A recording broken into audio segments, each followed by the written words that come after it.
আসসালামু আলাইকুম দর্শক, এখন আমি যে বিদ্যুৎ কেন্দ্রটি আপনাদের মাঝে তুলে ধরবো সেটা হচ্ছে এই কক্সবাজারের বিদ্যুৎ কেন্দ্র। এটা সম্পূর্ণই হাওয়ার উপরে নির্ভরশীল। যখন এখানে বাতাস বয় তখন এই বিশাল আকৃতির এই ফ্যানগুলো বাতাসের মাধ্যমে ঘুরতে থাকে এবং এখান থেকে বিদ্যুৎ উৎপাদন হয়। আর সেই বিদ্যুৎগুলোই মূলত আমরা ব্যবহার করে থাকি। অসাধারণ একটি জায়গা। আর এটা একদম রাস্তার ধারেই, এই রাস্তার ধারেই এই বিদ্যুৎ কেন্দ্রটি গড়ে উঠেছে। আর এখানে প্রচুর পরিমাণে এই বিদ্যুতের এই খুঁটিগুলো রয়েছে। এই খুঁটিগুলোর মাধ্যমেই মূলত এখান থেকে বিদ্যুৎ তৈরি করা হয়। আর আমাদের রূপপুর পারমাণবিক বিদ্যুৎ কেন্দ্র আর এখানকার এই কক্সবাজারের এই বিদ্যুৎ কেন্দ্র, এই বিদ্যুৎ কেন্দ্রগুলোই মূলত আমাদের দেশের বিদ্যুতের চাহিদা প্রতিনিয়ত মেটাচ্ছে। অসাধারণ, অনেক ভালো লেগেছে আমার কাছে।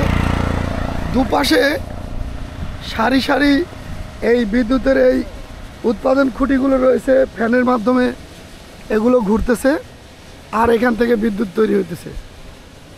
অসাধারণ, অনেক সুন্দর একটি জায়গা।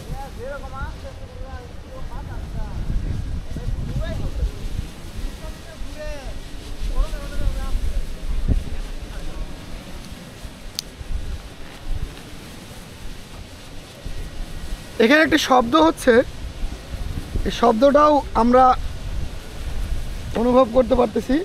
আমরা এতটাই কাছে আছি যে এখানে না, এটা অনেক জোরে ঘুরতেছে, অনেক জোরে, কিন্তু এটা অনেক বড় তো এই জন্য আসলে বোঝা যাচ্ছে না। মিনিমাম নিচে 1000 ঘুরে গিয়ার সিস্টেম করা, এটা বিশাল বিশাল।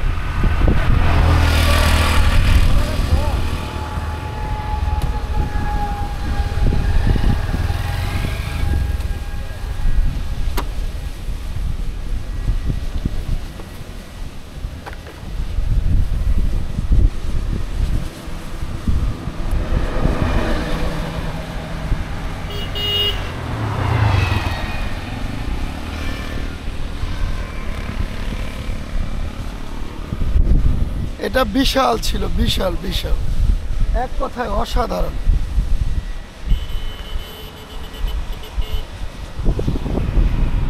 চমৎকার এই জায়গাটি আপনাদের মাঝে তুলে ধরলাম।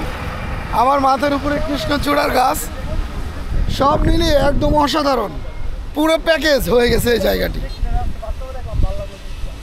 অসাধারণ লেগেছে, অসাধারণ।